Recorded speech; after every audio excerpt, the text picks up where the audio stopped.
Hello. नमस्कार दोस्तों। आज के इस वीडियो में हम एसएससी एमटीएस 2023 का जो आपका पेपर हुआ था 14 सितंबर 2023 को, उसका शिफ्ट 2 का जो है मैथ्स का पेपर आज के इस वीडियो में हम डिस्कस करेंगे। ठीक है। और देखिए, ये आज हमारा प्रैक्टिस सेट 26 है। और इसके अलावा आप सभी जानते हैं कि अभी जो आपका एसएससी एमटीएस का जो है 30 सितंबर 2024 से आपका एग्ज़ाम स्टार्ट है। ठीक है।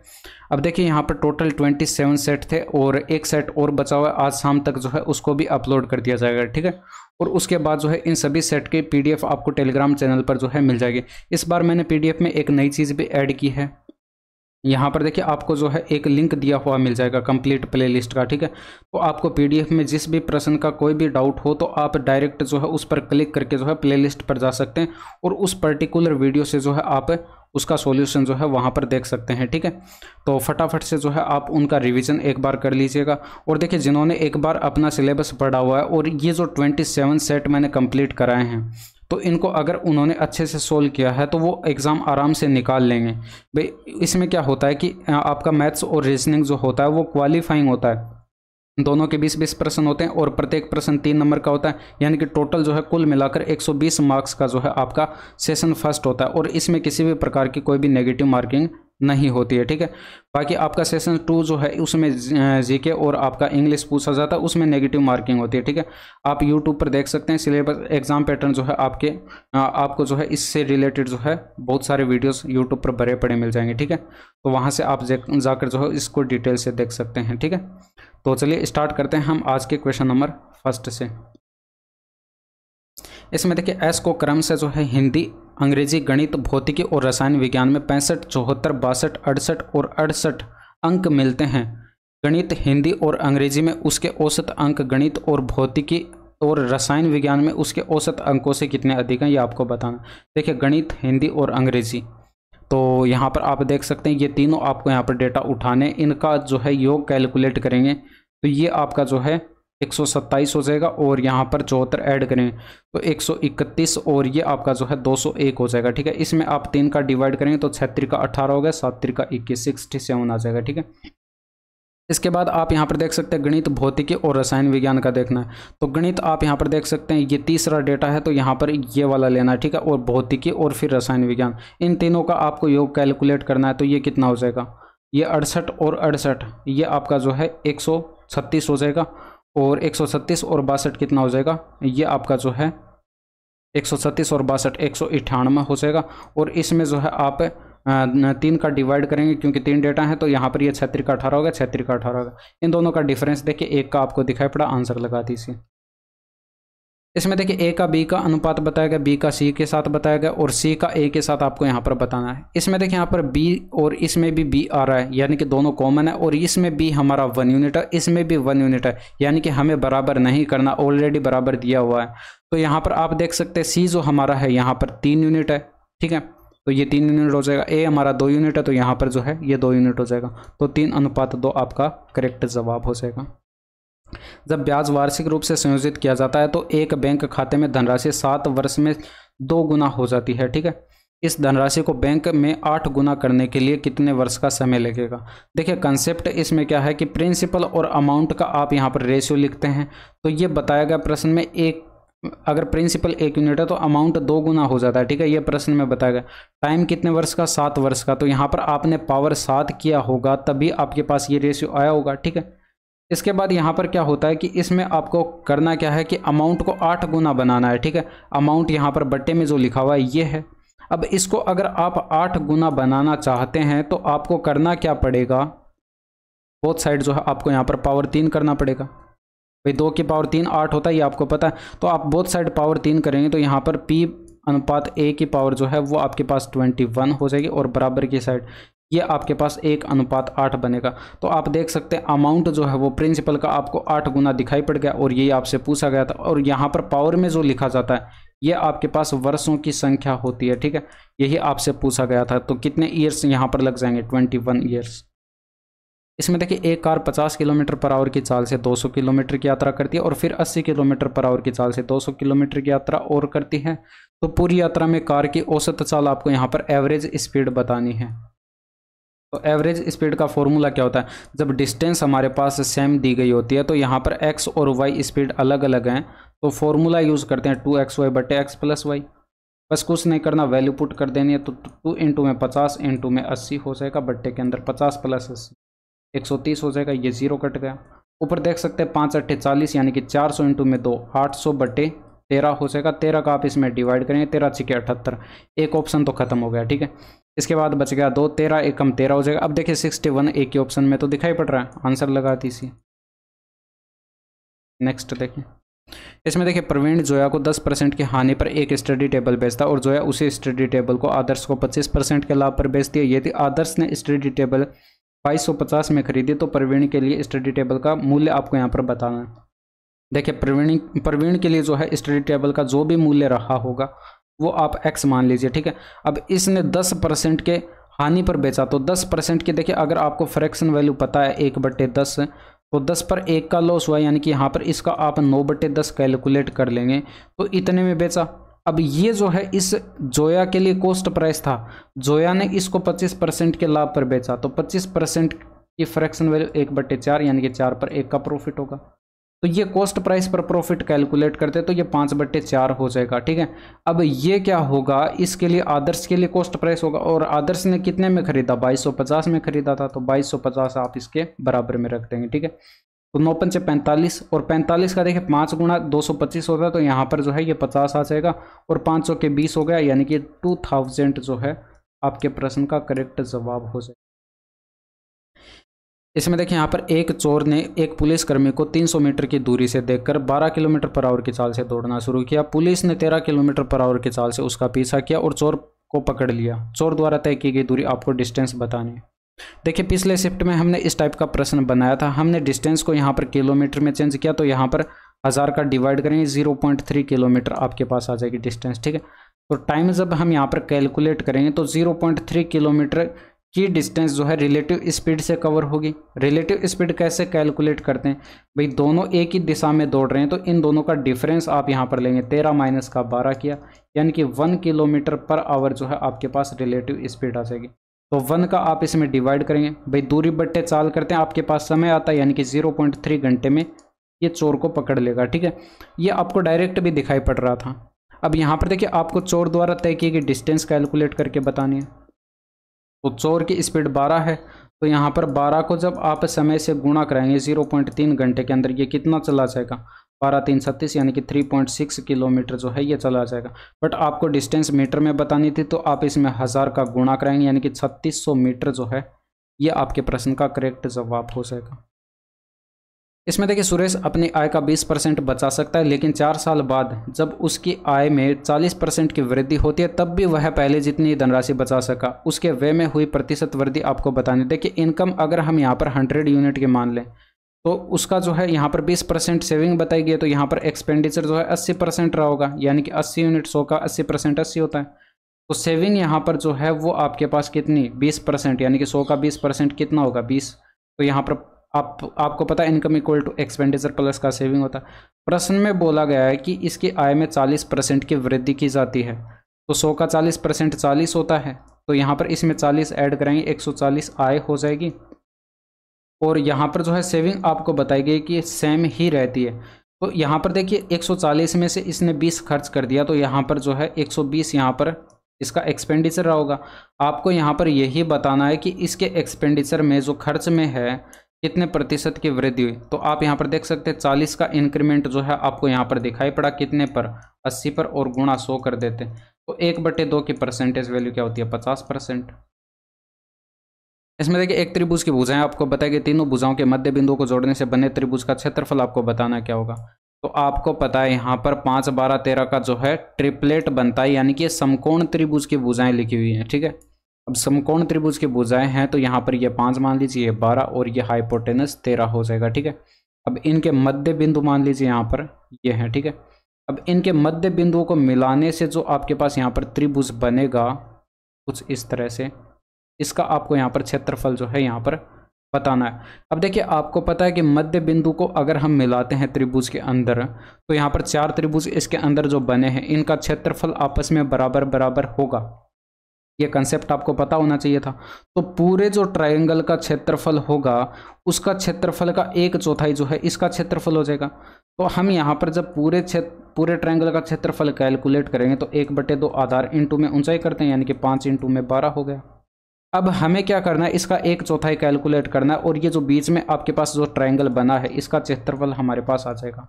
तो 4 तिया 12 हो गया, 5 तिया 15 हो गया, बट्टे 2 हो गया। तो 15/2 का मतलब 7 से 1/2 सेंटीमीटर स्क्वायर में जो है ये आपका करेक्ट जवाब हो जाएगा। इसमें देखिए ए, बी और सी अलग अलग काम करते हुए किसी काम को 11 दिन, 20 दिन और 55 दिन में पूरा कर सकते हैं। यदि वे साथ मिलकर काम करते हैं तो काम पूरा कितने दिनों में, कितने दिन का जो है समय यहाँ पर लगेगा, ये आपको यहाँ पर बताना है। ए है, बी है और ये सी है। ये 11 दिन में, ये 20 दिन में और ये 55 दिन में। तो 11 और 55 का तो एलसीएम आपको यहाँ पर 55 दिखाई पड़ गया, और 20 और 55 में 5 आपको कॉमन दिखाई पड़ गया, तो यहाँ पर बच गया 4, और 55 का 4 गुना कितना हो जाएगा, 220। आपको कुछ नहीं करना, इनका जो है एलसीएम ले लेना, ठीक है। अब यहाँ पर 220 देखिए, 11 का 20 गुना 220 होता है, 20 का यहाँ पर 11 गुना 220 हो जाएगा, और 55 का 4 गुना 220 होता है ये, ठीक है। अब यहाँ पर ये इनकी एफिशिएंसी आ चुकी है, ये हमारे पास टोटल वर्क है। अब लिया गया टाइम आप कैलकुलेट करेंगे तो 220 यूनिट का काम ये तीनों मिलकर करते हैं, तो इन तीनों की मिलाकर एफिशिएंसी कितनी हो रही है, 35 यूनिट। तो 35 का आप इसमें डिवाइड करेंगे। अब देखिए 5 से कट रहा है, यानी कि यहाँ पर ऊपर 44 आ जाएगा, बट्टे में 7 आ जाएगा। 7 का इसमें भाग लगाएंगे, 6 से 2/7 आपके प्रश्न का जो है करेक्ट जवाब हो जाएगा, ठीक है। अब इसमें देखिए गणित में सभी 5 छात्रों द्वारा प्राप्त औसत अंक कितने ये बताने। तो गणित का आपको यहाँ पर देखना है, छात्रों की संख्या यहाँ पर दी गई, तो आपको कुछ नहीं करना, इन सभी का टोटल कर लेना है। तो यहाँ पर ये आपका जो है 140 हो गया, 70 210 हो गया, और ये 290 और ये 70 360 हो जाएगा, ठीक है। तो 360 में 5 छात्र थे, 5 का आप इसमें डिवाइड करेंगे तो ये एवरेज आपके पास कितना आ जाएगा, 5 7 35, 5 दूनी का 10, 72।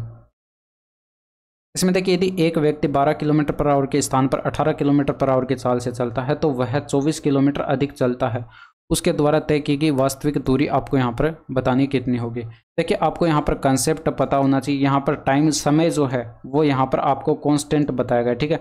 अब समय अगर आपके पास यहाँ पर कांस्टेंट है, समय अगर आपके पास यहाँ पर कांस्टेंट है, तो कंसेप्ट आपको यहाँ पर ये ध्यान में रखना था कि स्पीड का जो रेशियो होगा वो बराबर होगा डिस्टेंस के रेशियो के, ठीक है। अब पहले डिस्टेंस अगर हम डी मान ले तो यहाँ पर अब 24 किलोमीटर अधिक कवर हो रही है, यानी कि यहाँ पर डी प्लस का 24 हो जाएगा बट्टे के अंदर, ठीक है। अब कुछ नहीं करना, आपको यहाँ पर क्या करना है, वैल्यू पुट करनी है। तो यहाँ पर S1 12 था, दूसरी स्पीड हमारे पास 18 थी, और ये डी बट्टे डी प्लस का 24 आ जाएगा। डिस्टेंस आपको बतानी थी, तो आप यहाँ पर वज्र गुणा करा दीजिए, ये 12D हो गया, और प्लस का 12 4 48, और ये 24 और 4 28 हो जाएगा, और ये 18D हो गया, ठीक है। तो एक साइड हमारे पास 6D बच गया, बराबर की साइड 288, तो यहाँ पर 6 चौके 24 हो गया। इसके बाद यहाँ पर 8 छीके 48, 6 चौके 24 हो जाएगा, ठीक है। तो यहाँ पर 6 चौके 24, 8 छीके 48, 48 किलोमीटर पर 48 किलोमीटर जो है वो आपके पास यहाँ पर डिस्टेंस आ जाएगी, ठीक है। इसमें साधारण ब्याज पर 800 की धनराशि जो है 3 वर्ष में 1040 हो जाती है। तो यदि ब्याज दर में 3% की वृद्धि की जाती है तो धनराशि ज्ञात करके बतानी है। देखिए प्रिंसिपल आपको यहाँ पर 800 बताया गया, रेट ऑफ इंटरेस्ट आपको कैलकुलेट करनी है, टाइम यहाँ पर 3 वर्ष का बताया गया, डिवाइड 100 से करते तो ये आपका साधारण ब्याज आता। और साधारण ब्याज देखिए यहाँ पर प्रिंसिपल को अगर आप यहाँ पर अमाउंट में से घटा दें, ये प्रिंसिपल है, ये टाइम है और ये अमाउंट है, अगर प्रिंसिपल को अमाउंट में से घटा देते हैं तो यहाँ पर कितने का बचेगा डिफरेंस, 240 का, यानी कि 240 का हमें ब्याज चाहिए, तो बराबर 240, 2 0 से 2 0 कट गए, 8 तिरका 24 होगा, आर बराबर आपको यहाँ पर 10% दिखाई पड़ गया। तो यहाँ पर जो है आपको क्या करना है, रेट ऑफ इंटरेस्ट को 3% से बढ़ा देना है। तो अब नई जो रेट ऑफ इंटरेस्ट होगी आर डैश वो आपके पास 10 प्लस का 3 यानी कि 13% हो जाएगी। अब इसमें देखिए यहाँ पर प्रिंसिपल जो आपके पास था वो अपने आप में 100% था, और यहाँ पर देखिए 13% से 3 वर्ष के लिए समय आपका उतना ही है जितना पहले था, ठीक है। तो 13 इंटू में 3 का यहाँ पर जो है ब्याज मिल जाएगा, ठीक है, यानी कि यहाँ पर 39% का ब्याज मिल जाएगा। तो टोटल 139% जो है वो आपका अमाउंट हो जाएगा। तो जब आप यहाँ पर अमाउंट कैलकुलेट करेंगे तो अमाउंट देखिए प्रिंसिपल आपके पास 800 है, अब इसका 139% आप डायरेक्ट कैलकुलेट कर लेंगे तो आपके पास यहाँ पर अमाउंट आ जाएगा, 9 8 72 हो गया, हासिल 7, 8 तिरका 24, ये 31 हो जाएगा, हासिल 3 आ जाएगी। ये 11 हो जाएगा, ठीक है। तो 1112 आपके प्रश्न का जो है करेक्ट जवाब हो जाएगा। इसमें देखिए मोहित, नीतू और सोमा एक काम को क्रमशः 5 दिन, 6 दिन और 8 दिन में पूरा कर सकते हैं यदि वे बारी बारी से एक दिन छोड़कर काम करते हैं। और मोहित पहले दिन काम शुरू करता है, फिर नीतू दूसरे दिन, फिर सोमा तीसरे दिन और फिर मोहित चौथे दिन, इसी प्रकार काम आगे करते रहते हैं। तो काम कितने दिनों में पूरा हो जाएगा ये आपको यहाँ पर बताना है। देखिए मोहित है और यहाँ पर जो है नीतू है और ये सोमा है। बोला गया ये 5 दिन में और ये 6 दिन में और ये 8 दिन में काम कर सकते हैं। इनका आप एलसीएम लेंगे तो कितना आपको दिखाई पड़ रहा है, ये आपको 6 और 5 का 30, फिर यहाँ पर 2 कॉमन है, ये 4 और ये आपका 15, 15 चौके 60 इंटू में 2 करेंगे 120 आपको यहाँ पर एलसीएम दिखाई पड़ गया। इनका आपको एलसीएम ले लेना है, ठीक है।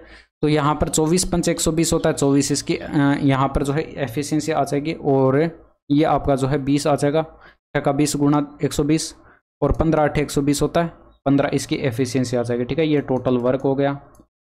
अब बोला गया कि मोहित पहले दिन काम शुरू करता है, इसके बाद यहाँ पर जो है नीतू काम करती है, इसके बाद यहाँ पर सोमा काम करती है और चौथे दिन बाद में यही पैटर्न जो है इसी तरह से चलता जाता है, ठीक है। तो हम यहाँ पर देख लेंगे कि 3 दिन के अंदर जो है कितने यूनिट का काम हो रहा है। तो 24 20 और ये 15, यानी कि यहाँ पर जो है 49 और ये आपके पास 44 49 और ये 59 यूनिट का जो है यहाँ पर टोटल काम हुआ है।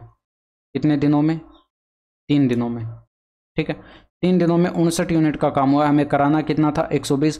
तो एग्जैक्ट 120 तो नहीं करा सकते, बट इसका 2 गुना आप यहाँ पर कर दें तो 118 यूनिट का जो है यहाँ पर काम हो जाएगा। कितने दिनों में? इधर भी आपको 2 से गुणा करना पड़ेगा, यानी कि 6 दिन में। तो अब यहाँ पर देख सकते हैं 2 यूनिट का काम फिर भी बचा हुआ है ना।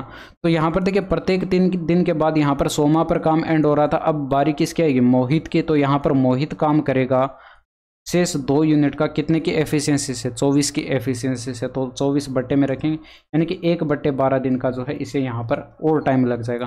तो जब आप यहाँ पर टोटल टाइम कैलकुलेट करेंगे तो 6 दिन यहाँ पर और 1/12 दिन यहाँ पर, तो 6 से 1/12 दिन आपका जो है करेक्ट जवाब हो जाएगा। आपको कुछ नहीं करना था, 6 + 1/12 करना था। 6 से 1/12 जो है वो आपका करेक्ट जवाब हो जाएगा। इसमें देखिए एक वस्तु को जो है 5280 में बेचने पर गीता को 12% की हानि होती है। 12% का लाभ अर्जित करने के लिए उसे इसे किस मूल्य पर बेचना चाहिए?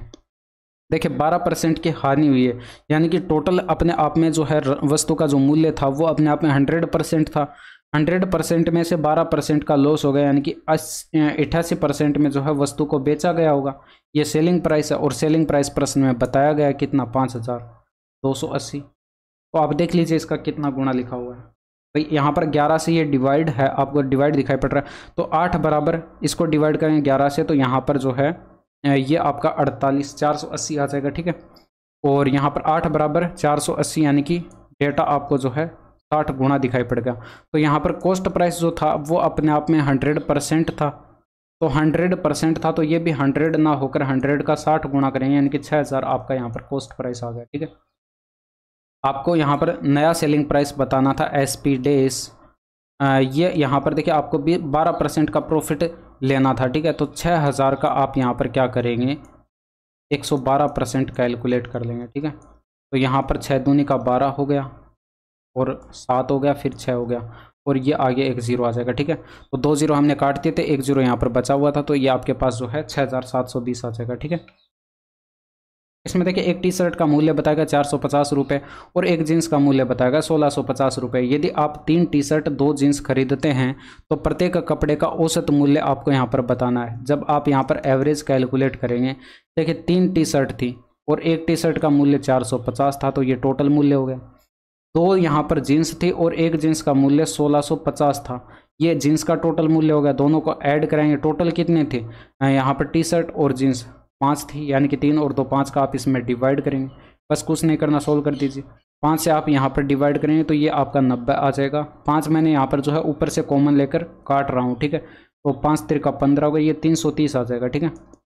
ये 270 हो गया प्लस के अंदर, ये 660 हो गया, ये 330 और ये आपका जो है 930 आपके प्रश्न का जो है करेक्ट जवाब हो जाएगा।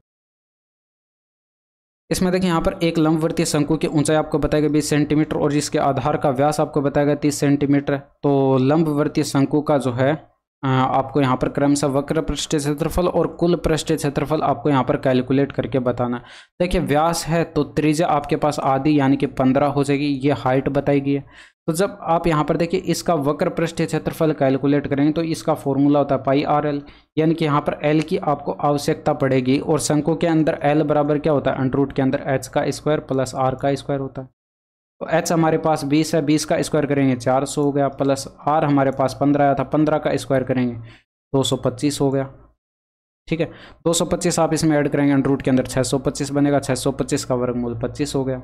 तो यहाँ पर आप वैल्यू पुट कर देंगे। देखिए पाई की वैल्यू आपको यहाँ पर नहीं रखनी, जब आप यहाँ पर ऑप्शन देखेंगे तो आपको ऑप्शन में पाई दिखाई पड़ रहा है। ठीक है, तो पाई इंटू में आर हमारा 15, एल हमारे पास 25 है, तो 15 पंचे 75 हो गया, हासिल 7 आएगी और ये 37 पाई जो है सेंटीमीटर स्क्वायर में आपके पास वक्र पृष्ठीय क्षेत्रफल हो गया। अब देखिए आप ऑप्शन में देखते तो शुरुआत में सभी में आपको जो है वक्र पृष्ठीय क्षेत्रफल अलग अलग दिखाई पड़ रहा है, तो आंसर तो आपका आ चुका है। भाई आप क्यों इसका कुल पृष्ठीय क्षेत्रफल कैलकुलेट करते जब आपका आंसर यहाँ पर मैच हो चुका है। बट आप कैलकुलेट करना चाहें तो कैलकुलेट कर भी सकते हैं। इसका फॉर्मूला होता है पाई आर एल। जो वक्र पृष्ठीय क्षेत्रफल आपने कैलकुलेट किया है इसमें आधार का क्षेत्रफल और ऐड कर देंगे पाई आर स्क्वायर। ठीक है, तो यहाँ पर पाई की वैल्यू तो रखनी नहीं है। अब यहाँ पर देखिए आप देख सकते हैं ये हमारे पास 375 पाई आया था प्लस के अंदर, इसमें देखिए आर का स्क्वायर करेंगे 15 का स्क्वायर 225 हो जाएगा, तो 225 पाई इसमें ऐड करेंगे तो ये 600 पाई जो है आपके पास सेंटीमीटर स्क्वायर में कुल पृष्ठीय क्षेत्रफल आ जाएगा। ठीक है, इसमें देखिए 3 अंकों की वह सबसे छोटी संख्या ज्ञात कीजिए जिसे 5 में जोड़ने पर वह 12, 14 और 18 से पूर्णतः विभाज्य होगी। अब देखिए यहाँ पर 5 में जोड़ने पर यानी कि ऑप्शन में आप सभी में क्या कर दीजिए 5 जोड़ दीजिए, 245 हो गया।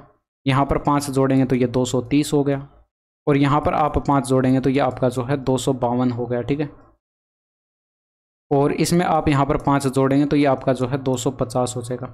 अब इसमें आप यहाँ पर देख सकते हैं ये 5 जोड़ने के बाद इन सभी से ये संख्याएं जो है कंप्लीट डिवाइड होनी चाहिए थी। तो सबसे पहले देखिए 12 को देखिए आप 3 गुणा में 4 लिख सकते हैं। जो संख्या 3 और 4 से डिवाइड होगी वो हमारे पास जो है 12 से भी डिवाइड होगी। तो सबसे पहले देखिए हम 4 का डिविजिबिलिटी चेक करते हैं, तो ये 4 से डिवाइड नहीं है, ये भी 4 से डिवाइड नहीं है, ये भी 4 से डिवाइड नहीं है, ये आपको यहाँ पर 4 से डिवाइड दिखाई पड़ रही है। आंसर लगा दीजिए। तो 3 ऑप्शन तो आपके हट चुके थे और एक ऑप्शन आपका बचा है, तो आंसर आ चुका है। इसमें देखिए यहाँ पर 2006 से 2009 के सभी वर्षों में नामांकित लड़के और लड़कियों की कुल संख्या का अनुपात आपको यहाँ पर ज्ञात करके बताना कितना होगा। ठीक है, तो यहाँ पर आपको जो है लड़के और लड़कियों का अनुपात बताना है, बॉयज़ एंड गर्ल्स। ठीक है, इनका अनुपात आपको यहाँ पर बताना है। तो आप यहाँ पर इनकी टोटल संख्या देखेंगे। अब यहाँ पर देखिए 2006 से लेकर 2018 तक का डेटा दे रखा है और यहाँ पर ये गर्ल्स दे रखे हैं, आपको यहाँ पर दिखाई नहीं पड़ रहा होगा, ये गर्ल हैं और ये आपके पास यहाँ पर बॉयज़ हैं। ठीक है, अब यहाँ पर आपको कुछ नहीं करना, इनका टोटल करके जो है अनुपात कैलकुलेट करना। अब देखिए यहाँ पर हो सकता है आपको डेटा दिखाई नहीं पड़ रहा होगा, मैं यहाँ पर ये लिख देता हूँ, जो ज़रूरी डेटा है सिर्फ मैं वही लिख रहा हूँ। ये 300 है और 100 का गैप यहाँ पर है, ये 400 है, ये 500 है, ये 600 है और ये 700 है और ये 800 है। ठीक है, अब यहाँ पर आपको कुछ नहीं करना, यहाँ पर इसमें बॉयज़ की संख्या टोटल संख्या कैलकुलेट करते तो 400 प्लस 600 1000 हो गया, और ये 700 1700 और 800 ये 2500 आपके पास यहाँ पर बॉयज़ की संख्या आ जाएगी। इसके बाद गर्ल्स की संख्या आप देखते तो 300 और यहाँ पर 600 और 600 1200 और 300 1500 और ये 500, यानी कि यहाँ पर 2000 आपके पास गर्ल्स की संख्या आ गई। 2 0 से 2 0 कट गए, 25:20, यानी कि यहाँ पर 5:4 आप इसको लिख सकते हैं और ऑप्शन नंबर फर्स्ट आपका करेक्ट आंसर हो जाए। इसमें देखिए एक घन का वजन उसके आयतन और उसके घनत्व के गुणनफल के समानुपाती बताया गया है, और पहले घन और दूसरे घन के पदार्थों के घनत्व का अनुपात आपको 27:16 बताया गया। यदि पहले घन का वजन दूसरे घन के वजन का जो है 4 गुना है तो पहले घन और दूसरे घन के किनारों का अनुपात क्या होगा, ये आपको यहाँ पर बताना है। देखिए यहाँ पर इसमें आपको जो बताया गया है ये आपको वजन जो है वेट जो है उसके यहाँ पर घन का वजन जो है वेट जो है उसके वॉल्यूम, भाई यहाँ पर समानुपाती बताया गया ना, तो यहाँ पर उसके वॉल्यूम और यहाँ पर जो है उसके घनत्व के गुणनफल, घनत्व को मैं रो से लिख देता हूँ और वॉल्यूम को वी से। ठीक है, ये समानुपाती बताया गया। अगर मैं यहाँ पर पहले घन के लिए लिखूँ तो वेट V1 W1 से लिख देता हूँ और यहाँ पर वॉल्यूम V1 से और यहाँ पर घनत्व रो 1 से लिख देता हूँ। ठीक है, अब आगे आप इसमें देख सकते हैं, जब इसमें यहाँ पर देखिए आपको घन के और दूसरे घन के जो है किनारों का, पहले घन के और दूसरे घन के किनारों का अनुपात बताना। देखिए जब आप यहाँ पर वॉल्यूम की जगह आप यहाँ पर इसका घन का वॉल्यूम क्या होता है, भुजा क्यूब होता है, यानी कि A1 का क्यूब हो जाएगा, A1 की पावर 3 हो जाएगा। ठीक है, तो जब आप यहाँ पर A1 की पावर 3 रख देंगे और यहाँ पर समानुपाती का निशान हटाएंगे तो बराबर K मान लेते हैं, एक कांस्टेंट वैल्यू आ जाती है। ठीक है, V1 की जगह हम A1 का क्यूब लिख देंगे और यहाँ पर इनटू में रो 1 आ जाएगा। ठीक है, जब आप यहाँ पर K बराबर और यहाँ पर A1 क्यूब, भाई आपको यहाँ पर घन के किनारों का अनुपात कैलकुलेट करना है, तो A1 क्यूब बराबर कैलकुलेट कर दीजिए, ये W1 बट्टे के अंदर आ जाएगा यहाँ पर K इंटू में रो 1। ठीक है, इसको और इसको मैंने इधर की साइड भेज दिया, ये हमारे पास आ चुका है। सेम इसी तरह से आप यहाँ पर दूसरे घन के लिए कैलकुलेट करेंगे तो A2 क्यूब बराबर आ जाएगा W2 बट्टे में K और इंटू में रो 2। ठीक है, अब आपको यहाँ पर क्या करना था, इनके किनारों का अनुपात बताना था। ठीक है, तो जब आप यहाँ पर A1 के क्यूब में A2 के क्यूब का डिवाइड करेंगे तो यहाँ पर A1 का क्यूब जो है W1 बट्टे में K इंटू में रो 1 और इसके इंटू में देखिए यहाँ पर जब आप इसको यहाँ पर बट्टे में लिखेंगे तो ये वाली वैल्यू पलट के इसके गुणा में लिख देते हैं। ठीक है, तो K इंटू में रो 2 ऊपर आ जाएगा, बट्टे में W2 आ जाएगा। इस तरह से मैंने इसको लिख दिया, K से यहाँ पर K कट जाएगा।